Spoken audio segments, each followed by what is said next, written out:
All right, it's the December 2020 Phoenix Two-Gun Action Challenge match. There's very light attendance this month. I'm assuming because it's right after Christmas. This match is held on the 26th. And ammo shortages are getting worse, so there's only about 20 people here. So because I have chosen the path of perpetual torment and suffering, I'm shooting the match twice, and the stages are twice as long as they normally would be. So I'm doing a internal versus. I'm doing my 16-inch KP-15 with the SIG Tango 6T versus the SBR KB-15 with the Brownell's BRN 180S with the Hollow Sun 403R. I'm going to be using this one first for consistency, to keep balance with the fact that shooting a stage once, even though it's physical, I'm going to know more about the stage after I shoot it one time. So I'm going to be more tired for my runs with the BRN 180, but I'll have less shooting knowledge when I'm shooting the full-size 16-inch gun. So let's see how that turns out. First thing I'm going to say is that empty rifles are treated as a stick until they are loaded. The 180 does not apply to verified cleared and unloaded rifles at this match. This stage begins with the shooter running over to retrieve this 62-pound kettlebell, then running back to begin the pistol engagements. You're going to notice that lighting conditions change dramatically as the sun rises over South Mountain at Phoenix Rod and Gun Club. Both the lighting conditions and temperature were a factor for my performance at this match with my different runs. The shooter has to engage 2 plate racks from their respective barrels and then finish on that spinner in the center.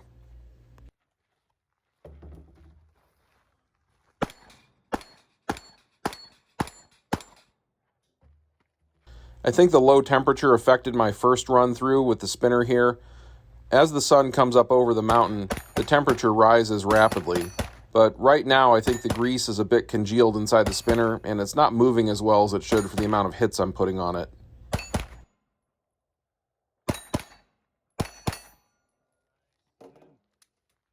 The spinner goes over with the last round out of the magazine. I drop the mag, close the slide, and dry fire before reholstering. I now have to return the kettlebell to its starting position, then run over to the next bay for the rifle portion of the stage.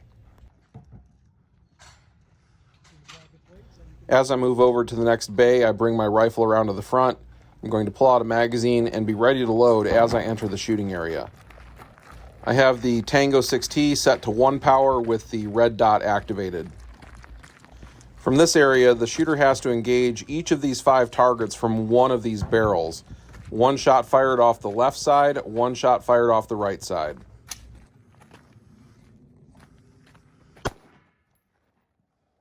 I take the sling off my body so I can more freely transition from left to right shoulder. This is a limited round count stage, so I am pausing before I send the shots. Every shot outside the 0 zone adds time.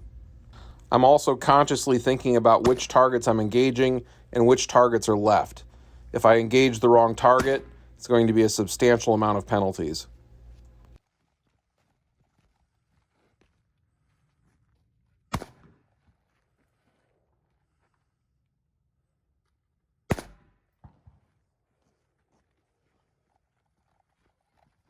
As I get in position, you'll see me slow down, acquire the scope, get a clean sight picture, and send the shot as I see the reticle drift across the target.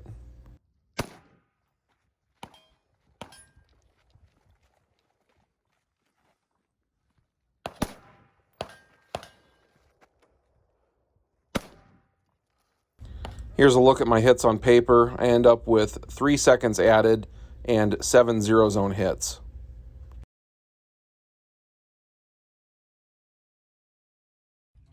Here's my second run with the SBR. This is only about 40 minutes later, and you can see how much higher the sun is in the sky. The par times today were 240 seconds per stage. Normally the par times are around 120 seconds to 180 seconds. You can see how much longer the stages are if you compare this video to some of my other Phoenix Two-Gun Action Challenge Match videos. I am using my KE-17 Charlie Stealth Special with Leupold Delta Point Pro for both of my runs.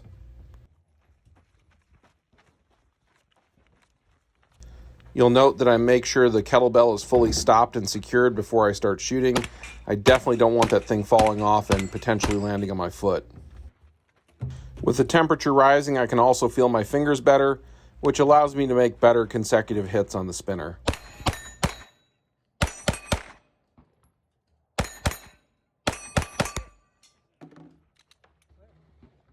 I mentioned in my 2GACM Tucson video for this month that I pace myself on long stages like this. There's no benefit to going all out movement speed wise, only to arrive in an area and not be able to shoot effectively.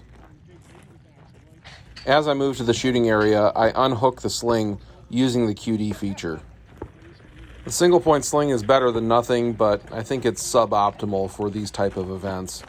The gun isn't very secure and it tends to flop around, but it is a good test of how well the QD socket works in the KP-15 receiver. There's a few things that make me faster on this portion of the stage. The first is that by using a red dot with unlimited eye relief, the sight picture is faster to acquire and send the shot off either shoulder. The next is that with 5.5 inches less of barrel sticking out the front, it's easier to transition around both sides of the barrels without having to pull back around them. And finally, I shoot the stage in a bit more intelligent order, so I'm not having to think so much about which target I'm engaging. Regardless of which barrel I'm shooting from, I'm engaging the targets left to right. So I don't have to think about from the right side I'm shooting a right target, from the left side I'm shooting a left target, and then finishing in the center. With this run, I went straight left to right. Doing things like this in the simplest manner possible will reduce your potential for screwing up should you lose track of what you're doing as your cognitive function declines while you're becoming physically stressed. On this run through, I was shooting a bit faster, but I did drop one more shot out. So I have 6 zero-zone hits and 4 -1 hits. On this stage, I am first armored and second overall with my SBR run, and I am second armored and third overall with my regular rifle run. This stage begins with the shooter touching the shoulders of the target. They have to run down range, retrieve the 62-pound kettlebell, and then engage that steel target with 2 hits from each of 5 positions. The shooter can set the kettlebell down at each position if they choose, but the fastest way to do this is to keep the kettlebell in hand and to engage the target with one hand only. The notorious maple syrup fat fingers the record button while he's following me through the stage. Fortunately, he gets it up and running again by the time I'm engaging the rifle targets. There are 5 rifle targets on the stage. There are 2 mini IPSCs at 100 yards, and then another 3 small targets out at 200 yards. The rifle must be in contact with each of these props while the shooter is engaging. My bipod counts as part of the rifle, so I'm pushing that into the prop as I'm shooting. This recording really doesn't do justice to how difficult the lighting makes this from the shooter's perspective. The sun is coming over the hill at about 11 o'clock relative to the shooter, and the targets are in shadow, making them very difficult to see. I opt to shoot over top of the VTAC here because I'm not sure if my bipod would be set too tall to engage through one of the lower ports. Normally, shooting on 6 power for a stage like this would be functional, particularly given the small size of the targets at 200 yards, but because of the lighting conditions and the small field of view, it does slow me down. I should have dialed back to 3 to 4 power even if I did it on the clock, but I got kind of tunnel vision in on what I was doing here and stayed on 6 power for the duration. I reload and then move to the final position to engage the rifle spinner at 100 yards. I really can't see the plates of the spinner well at all from this position. I'm shooting where I think they should be relative to the center shaft and the arms that I can see looking through the scope. The dust signature combined with the lighting made this a very difficult engagement. This time you get to see my entire run through the stage. Because of the ammo shortage situation, I'm using some random boxes of stuff I've had lying around for a while. In this case, I'm using some 158 grain S&B subsonic ammunition. I am going to have a malfunction during this course of fire, but the projectiles themselves are kind of long and blunted on the nose, and I think it just hangs up on the feed ramp going into the chamber. It could also be that I wasn't locking my arm out sufficiently when shooting with the compensated pistol. So those two things combined, not a big deal. I ground the kettlebell to just simply rack it and get it back into battery. But this is the kind of thing that happens when you're not using the same type of ammunition all the time that you know your gun works with.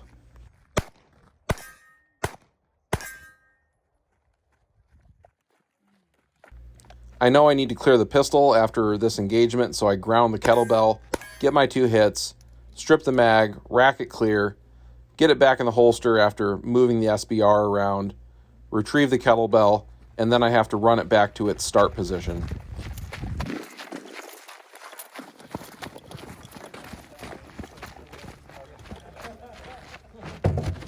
As I move to the rifle position, I unhook the sling from the rifle. I'm going to deploy the bipod, retrieve a magazine, and load as I get into position. This is about a half hour later. The sun is higher in the sky, so the lighting conditions aren't nearly as bad as they were during my first run. But I do choose to shoot with the red dot only. I can't see the targets because they're in the shadow and they're grayed out from being shot up, but I can see the sticks. So I just put the dot right above the sticks, send it, and make the hits. Now, if I wanted to get an even better score, I should have shot the VTAC barricade from the prone using the bipod around the side of it. But for a fair comparison between the two guns, I'm going to shoot off the top of the VTAC as I did during my first run. Now, this is one area where using the SBR is worse than using the full-size gun. The prop isn't super stable, and the SBR recoils more and has more sight picture disruption for every round fired. I'm not really getting into the rhythm of it immediately, so I'm missing a lot. Slap the magnifier into place to get a better view of the targets because they're getting a lot of dust kicked up around them and they're difficult to see. Unfortunately, I'm going to burn through this whole magazine and have to do a standing reload from this position. Fortunately, I make the hit pretty quick after this reload, and then I can move on to the spinner. The spinner is still difficult to see, but I know that using the red dot alone will make it easier to track the spinner through its movement, even at 100 yards. I'm using the same technique of placing the dot in the space where the plate should be relative to the center line of the target. Only 3 shooters, 2 of them being me, were able to successfully complete the rifle spinner at this match. Can I die now? Yeah.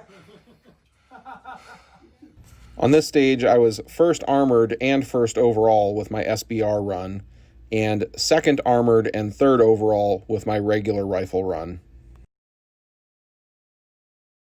In the end, I was first out of 10 shooters in armored division with my SBR run, and first out of 18 shooters overall.